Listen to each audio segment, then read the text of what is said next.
बिहार नवनिर्माण अभियान के तहत रोसड़ा पहुंचे प्रशांत किशोर, संगठन मजबूती पर दिया जोर। बिहार नवनिर्माण अभियान के तहत जनसुराज के संस्थापक और राजनीतिक रणनीतिकार प्रशांत किशोर मंगलवार को संगठन जिला रोसड़ा पहुंचे। इस दौरान उन्होंने पार्टी पदाधिकारियों और कार्यकर्ताओं के साथ बैठक कर संगठन को जमीनी स्तर पर मजबूत करने और आगामी रणनीति पर विस्तार से चर्चा की। मीडिया से बातचीत में प्रशांत किशोर ने कहा कि जनसुराज कोई सामान्य राजनीतिक अभियान नहीं, बल्कि इसका उद्देश्य सही मायनों में जनता की आवाज बनना है। उन्होंने कहा कि वे साथियों से संवाद करने, उनकी राय सुनने और संगठन को मजबूत करने के लिए रोसड़ा आए हैं। इस अवसर पर प्रशांत किशोर ने शराबबंदी कानून को लेकर एनडीए सरकार पर तंज कसते हुए सवाल उठाया। उन्होंने कहा कि यदि शराबबंदी कानून से महिलाओं को वास्तव में लाभ मिल रहा है तो इसे पूरे देश में लागू क्यों नहीं किया जाता, सिर्फ बिहार के लोगों को ही इसका लाभ क्यों दिया जा रहा है। बैठक में जनसुराज के कई वरिष्ठ नेता और कार्यकर्ता उपस्थित रहे, जिनमें किशोर कुमार मुन्ना, जेपी सिंह, ललन यादव, पूर्व जिलाध्यक्ष संजय सिंह, विश्वनाथ चौधरी, सुरेंद्र गुप्ता, इंदु गुप्ता, रोहित पासवान, अभिषेक आनंद सहित अन्य शामिल थे। चलिए, सवाल क्या है? बिहार नवनिर्माण को लेकर क्या प्राथमिकता है सर? जैसा कि आपको पता है, चुनाव परिणाम आने के बाद पश्चिम चंपारण गांधी विद्यार्थी आश्रम, जहां से इस पूरे अभियान की शुरुआत आज से 3 साल पहले हुई थी, वहां जनसुराज के कुछ साथियों ने, हम लोगों ने 1 दिन का मौन उपवास रखा था और उसके बाद ये घोषणा की थी कि बिहार को बदलने का जो संकल्प है, बिहार के नवनिर्माण का जो संकल्प है, उससे हम लोग बिल्कुल पीछे हटने वाले नहीं हैं और पूरी दृढ़ता से, ईमानदारी और शुद्धता से आने वाले वर्षों में फिर उतनी ही ताकत से उसके लिए लगेंगे। बिहार नवनिर्माण अभियान शुरू हो, उसके लिए ज़रूरी है कि जनसुराज की जो अपना जनसुराज का संगठन है, जनसुराज से जो जुड़े हुए साथी हैं, उनको फिर से पुनर्गठित किया जाए, उनको फिर से संयोजित किया जाए। इसीलिए बिहार नवनिर्माण अभियान की शुरुआत से पहले मैं सभी जिलों में जा रहा हूँ, संगठन और इस विचार से जुड़े हुए लोगों से बातचीत कर रहा हूँ, उनके राय सुन रहा हूँ, कहाँ गलती हुई, कहाँ चीज़ों को और बेहतर किया जा सकता है और आने वाले समय में जनसुराज किन मुद्दों को लेकर आगे चले, इन पर साथियों का राय विचार सुना जा रहा है, ताकि इन सब के बात को सुनने के बाद बिहार नवनिर्माण का अभियान जब शुरू हो तो वो सही मायनों में बिहार की जनता की आवाज़ हो और बिहार में जो हम लोग करना चाहते हैं उसको बल मिले। सर, पंचायत चुनाव लड़ना क्या पार्टी का तय कर लिया है कि या रणनीति बन रहा है? देखिए, जैसा मैंने पहले भी कहा, अगर पदयात्रा के दौरान आपने मेरे वक्तव्यों को सुना होगा तो हम लोग शुरू से ये कहते रहे हैं कि बिहार में अगर आप व्यवस्था में आमूलचूल शुरुआत परिवर्तन लाना चाहते हैं, बदलाव लाना चाहते हैं, तो हर हालत में सिर्फ एमएलए और एमपी सांसद बदलने से नहीं होगा। आपको व्यवस्था नीचे से लेकर ऊपर तक सड़ गई है। बिहार तब सुधरेगा जब हजारों अच्छे लोग वार्ड सदस्य बने, जब हजारों अच्छे लोग मुखिया सरपंच बने, तभी तो भ्रष्टाचार रुकेगा, तभी निचले स्तर पर सरकारी व्यवस्था सुधरेगी। हम लोग की सोच थी कि जनसुराज की ये व्यवस्था बनेगी तो इसको दलगत आधार पर चुनाव कराया जाएगा। अब हम लोग की सरकार तो है नहीं, अब हम लोग जाकर अपने पार्टी के साथियों से राय विचार कर रहे हैं कि भाई चुनाव तो पंचायती राज का फिर पुराने तरीके से ही होगा, तो क्या जनसुराज को उसमें अपने दलगत आधार पर चुनाव लड़ना चाहिए, जनता के बीच जाना चाहिए।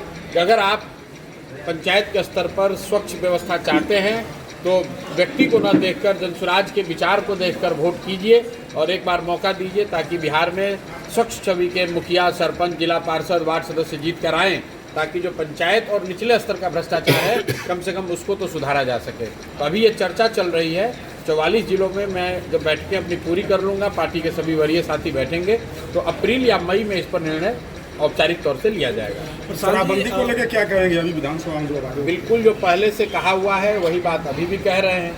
परिणाम आ गए हैं, शराबबंदी यहाँ जारी है। मैं इतना ही कहूँगा कि एनडीए की डबल इंजन की सरकार है, तो अगर शराबबंदी से बिहार को उनके हिसाब से फ़ायदा हो रहा है तो मेरे भाई अब पूरे देश में इसको लागू कर दो, ताकि बिहार के महिलाओं के साथ साथ पूरे देश में भी महिलाओं को लाभ मिले।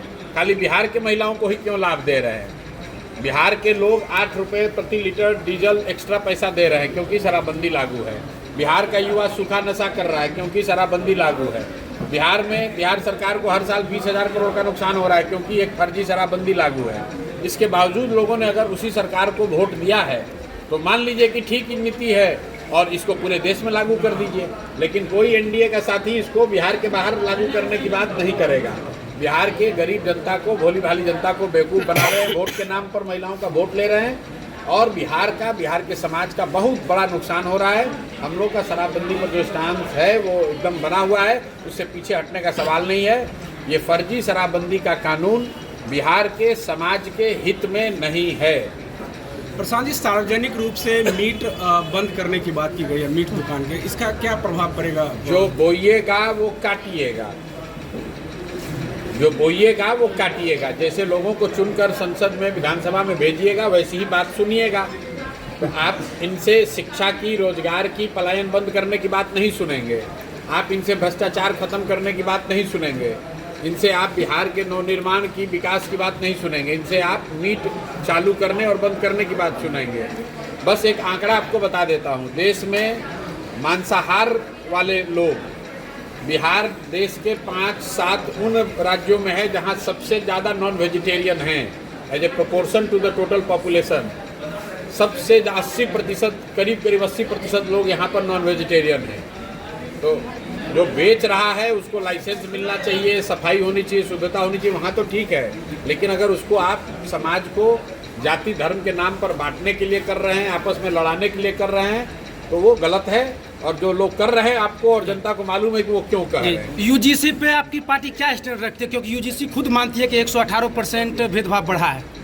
यूजीसी पर जिन लोगों को हमने चुनकर सरकार में बैठाया है, उन्होंने ही यूजीसी का कानून लाया है। और वो अभी जो मामला है विचाराधीन है कोर्ट को निर्णय देने दीजिए, उसके बाद उस पर बताया जाएगा। प्रशांत जी, कल चौकीदार दफादार पर लाठी चार्ज हुआ है, क्या लग रहा है? फिर वही बात है मेरे भाई, चौकीदार दफादार हो, आंगनबाड़ी सेविकाएं हो, बच्चे हो, महिलाएं हो, किस पर लाठी नहीं चला है।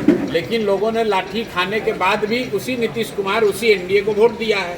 तो अगर आप लाठी चलाने वाली सरकार को चुनेंगे तो लाठी ही खाएंगे। कबीर मठ का लगभग करोड़ों जमीन का मामला अभी तक विचाराधीन है प्रशांत जी। कबीर मठ का जमीन का करोड़ों का है। चलिए हो गया प्रशांत जी, कबीर मठ के करोड़ों का जमीन अभी भी चल रही है, लेकिन इस पर सरकार अब खामोश है। मुझे उस विषय की कोई बहुत जानकारी नहीं है।